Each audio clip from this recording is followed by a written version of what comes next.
el Pentateuco y la hipótesis documentaria. En esta ocasión les voy a hablar de Pentateuco, su formación y la hipótesis documentaria. Para explicar un poco a qué nos referimos, debemos tomar en cuenta dos cuestiones fundamentales. Una cosa es la narración académica y el conocimiento que se puede extraer de la Biblia a nivel científico, a nivel de estudios filosóficos, filológicos, y otra cuestión muy diferente son las creencias, cómo estos textos se mueven en el mundo religioso, y de la misma manera hay una historia académica que se puede cotejar a través de los documentos y el análisis sobre el texto bíblico, y hay otra historia que se ha transmitido tradicionalmente dentro del mundo religioso, que tiene que ver con el carácter revelado de la escritura. Así que veremos cómo a nivel académico se le analizó y se le conoció durante mucho tiempo. Tendremos que hacer una diferencia o aclarar el término teoría e hipótesis. La teoría es aquel conocimiento comprobado, organizado, que explica el mundo. En contraposición, la hipótesis es, según su traducción etimológica, una suposición, una explicación de las cosas, de los eventos, pero cuya verdad todavía falta comprobar. Es decir, la hipótesis es algo que no está seguro, y en este aspecto explicar este término es importantísimo para precisamente dar a entender a qué se refiere la hipótesis documentaria y por qué no se convirtió en la teoría oficial sobre la explicación de la Biblia, sino que todavía conserva esta característica.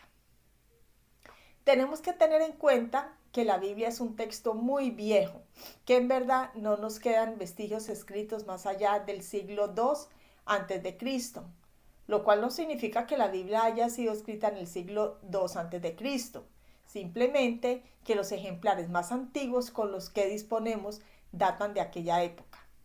Esto no significa que no puedan aparecer nuevas pruebas, así que aquí tendremos que dejar un cierto espacio a la incertidumbre, y segundo, gran parte de los criterios de este parámetro teórico han sido puestos en duda y han sido muy criticados.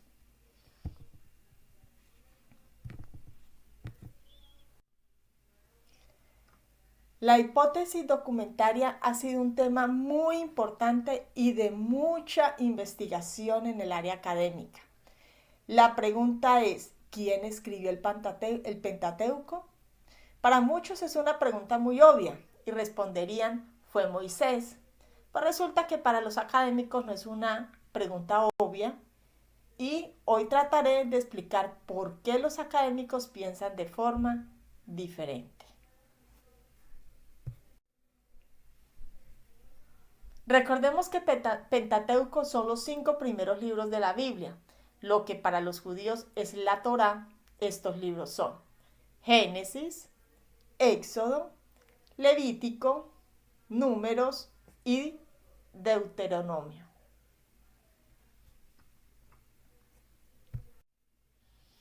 La tradición judio-cristiana siempre pensó que esos primeros 5 libros habían sido escritos por Moisés, pero más o menos en el siglo IX muchos estudiosos comenzaron a ver muchas discrepancias, irregularidades y muchos detalles que hicieron pensar que realmente esos 5 libros no habían sido escritos por la misma persona, y uno de ellos fue el alemán Julius Wellhausen. Y él empezó como a tratar de explicar cómo fue que se formaron esos 5 primeros libros, y de aquí nace la famosa hipótesis documentaria.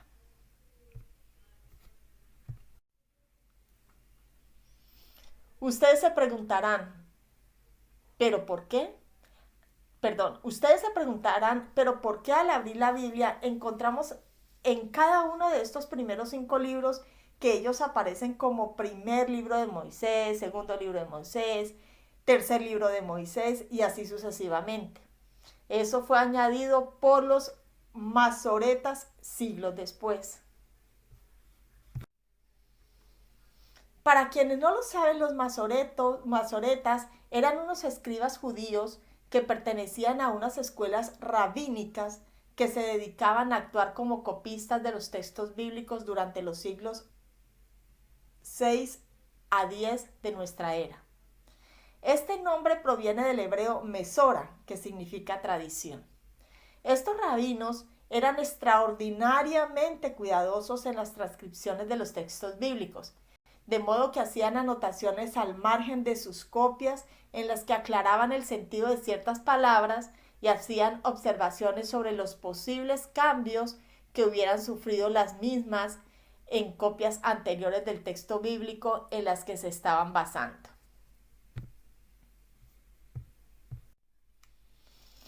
Al analizar los manuscritos más antiguos del Antiguo Testamento, una de las características es que no está el nombre del autor ni tampoco el nombre del libro. Desde ese punto de vista, nadie sabe quién los escribió, es decir, son anónimos. Claro, la tradición judío-cristiana dijo que eran de Moisés, pero no es porque los manuscritos digan que fueron escritos por Moisés.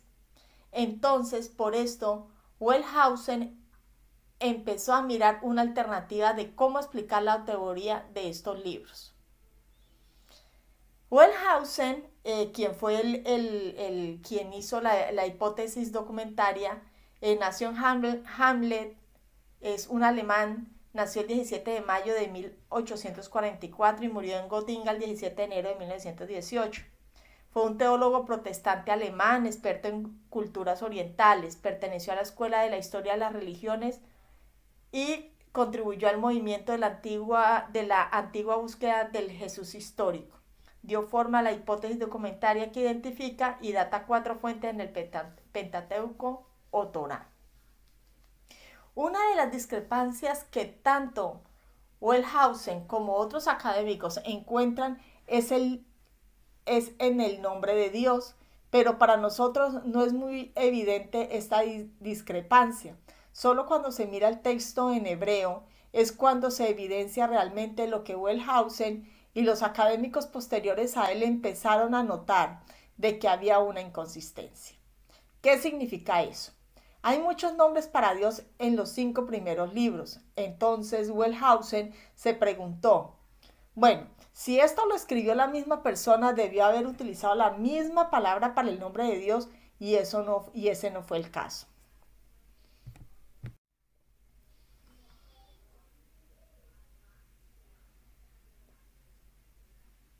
Si miramos Génesis 1.1 en la Biblia Reina Valera, encontraremos que la palabra más utilizada es Dios. Esta no cambia, pero si vamos al texto hebreo nos daremos cuenta que la primera palabra que aparece es Elohim, palabra que fue traducida a la Reina Valera como Dios. Lo interesante acá es que Elohim es un plural, es un sustantivo plural masculino. Es decir, gramaticalmente hablando, sería dioses. Pero obviamente esto iría en contra del pensamiento monoteísta judío de que esto no podía ser así. La palabra quedó allí muy seguramente por respeto al texto. Pero lo que hicieron los judíos fue darle una nueva interpretación a la palabra y de allí sale el famoso nombre de Dios o el Elohim magéutico, que es más bien, esa palabra engloba a Dios, independiente de que gramaticalmente esté en plural. Esta palabra Elohim sigue apareciendo en los siguientes versos, por lo menos en Génesis 1.2. Esta palabra Elohim aparece 2598 veces en el Antiguo Testamento y también aparece en todo el capítulo 1 de Génesis. Si vamos a Génesis 4.26 en la Reina Valera, dice, y a Set también le nació un hijo y llamó su nombre Enos. Entonces los hombres comenzaron a invocar el nombre de Jehová.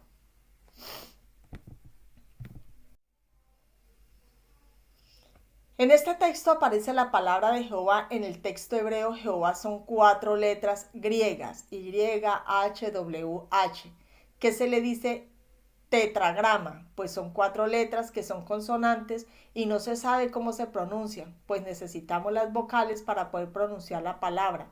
No se sabe su pronunciación, así que es un misterio hasta el día de hoy. Sin embargo, por respeto, los judíos cada vez que encuentran esta palabra la pronuncian Adonai, que significa Señor.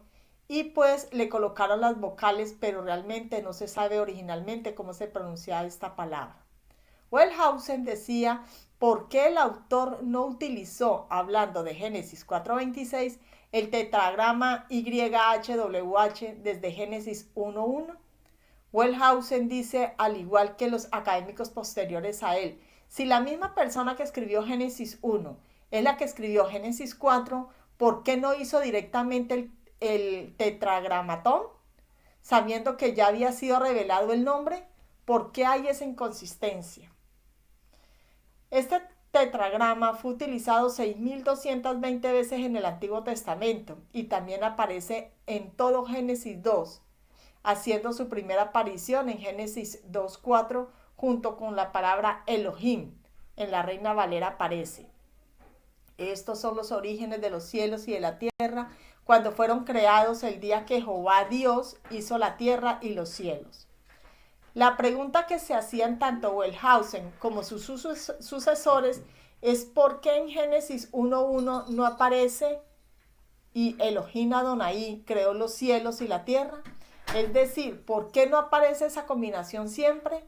Es decir, la hipótesis documentaria aparece con el nombre de Dios y asimismo tenemos otro ejemplo en cuanto al monte Sinaí, pues existen dos versiones del monte. Una en algunos lugares se habla del monte Horeb y en otros monte Sinaí. Así que si fuera un mismo autor debió haber utilizado el mismo nombre en ambas instancias. Otro ejemplo es cuando se habla del suegro de Moisés en Éxodo 2:18. Habla que es Reuel y en Éxodo 3:1 habla que es Jetro. Esos detalles o inconsistencias fueron las que empezó a observar Wellhausen y los otros académicos posteriores. He de anotar que al final del Éxodo se habla de la muerte de Moisés. Entonces Moisés no debió haber escrito eso, pues ya había muerto. Y entonces, ¿quién escribió sobre la muerte de Moisés? A partir de todas estas incongruencias apareció la hipótesis documentaria.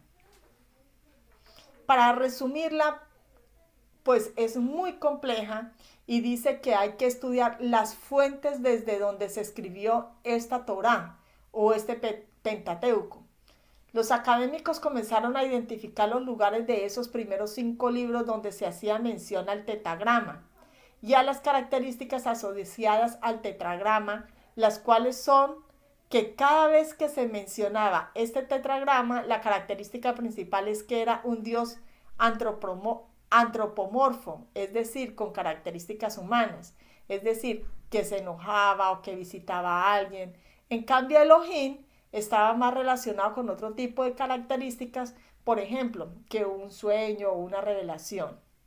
Entonces Wellhausen empieza a hacer esas asociaciones y empezaron a dividir todos los textos como que esta parte es de tradición ya vista y está simbolizada por la letra J. Se le asignó el nombre de J debido a que así es como empezaba en el idioma alemán nativo de Wellhausen.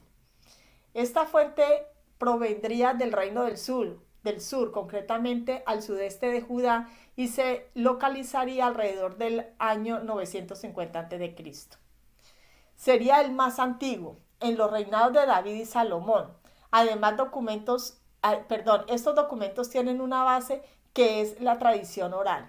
Es un relato vívido, va a reflejar mucho el folclore del pueblo de Israel, va a utilizar los antropomorfismos. Sus principales partes pueden encontrarse en Génesis, Éxodo y Números, además de algunos pasajes breves del Deuteronomio. Se discute si acaba acá en este punto o si continúa en el libro de Josué o incluso más allá. No está representada en el Levítico. El documento eloísta comenzaría con la historia de Abraham en Génesis 15 para seguir con el mismo esquema general que J. Se va a designar con la letra E, puesto que nombra a Dios como Elohim y dataría del siglo VIII. Habría sido redactado en el Reino del Norte. J y E terminaron siendo combinadas para formar JE, por obra de un redactor. El proceso de redacción implicaba la omisión de partes de J y de E, especialmente de este último. Después del año 722 a.C. empezó a surgir otra tradición que es la deuterocanónica, que se representa con la letra D y que es prácticamente todo el Deuteronomio, con estilo y vocabularios distintivos. Localizable en Jerusalén en torno al año 621 a.C. durante la reforma religiosa de Josías. Estilo directo y cordial, aportaría los libros del Deuteronomio, Josué, Jueces, Samuel y Reyes. D toma la forma de una serie de sermones acerca de la ley y consiste en la mayor parte del Deuteronomio. Su término distintivo para Dios es YHWH, Eloheinu, traducido como el Señor nuestro Dios. Originalmente compuesto 650-621 a.C. Otro documento es el sacerdotal, que se representa por la letra P del inglés priestly o del alemán Priesterkodex, sacerdotal. Proporcionó instrucciones rituales muy detalladas, ritos, sacrificios, leyes, prohibiciones, papel del Shabbat, genealogías. Localizable en la cautividad de Babilonia, siglo VI a.C., en la escuela sacerdotal de Ezequiel. Aportaría todo el Levítico, la mayoría de Números, la mitad de Éxodo y parte de Génesis, especialmente el episodio de la creación de su capítulo primero. Preocupados con la centralización del sacerdocio y con listas especialmente genealógicas, fechas, números y leyes, P describe un Dios distante y despiadado a quien llaman Elohim. P copia partes de J y E, pero altera detalles para resaltar la importancia del sacerdocio. P consiste en cerca de un quinto del Génesis, partes sustanciales del Éxodo y Números y casi todos el Levítico. P tiene un bajo nivel de estilo literario, compuesto 550-400 a.C. Esta hipótesis dice que hay algunas tradiciones que están más relacionadas. Por ejemplo, la eloísta está más relacionada con todo lo que ocurría en el reino del norte con la tribu de Efraín. E igual a Efraín, y así es más fácil recordarlo. Y en la época monárquica, recordemos que en el reinado de Josías, en Segunda de Reyes 22, se encuentra el libro de la ley. Entonces, los académicos piensan que ese libro está relacionado con la tradición de, o sea, la deuterocanónica.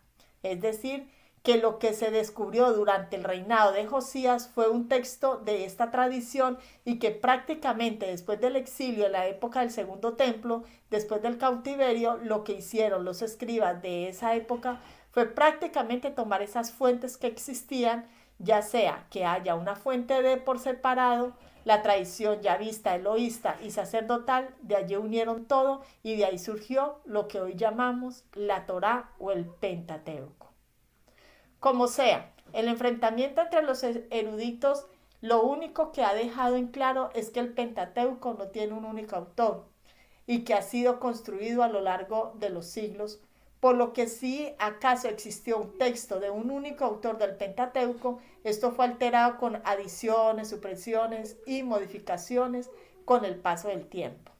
Esto es lo que asegura el Islam. Según el Corán, el Pentateuco fue revelado originalmente por Dios directamente a Moisés. Sin embargo, este texto original de la revelación divina fue alterado con el tiempo, modificado de varias formas con el paso de los siglos, y de esta forma, si bien hoy día aún persisten partes de la revelación divina en lo que conocemos como Pentateuco, el texto actual no es 100% confiable ni es 100% revelación divina. Espero haya sido claro la información que les he suministrado en el día de hoy y les agradezco su atención. Buenas noches.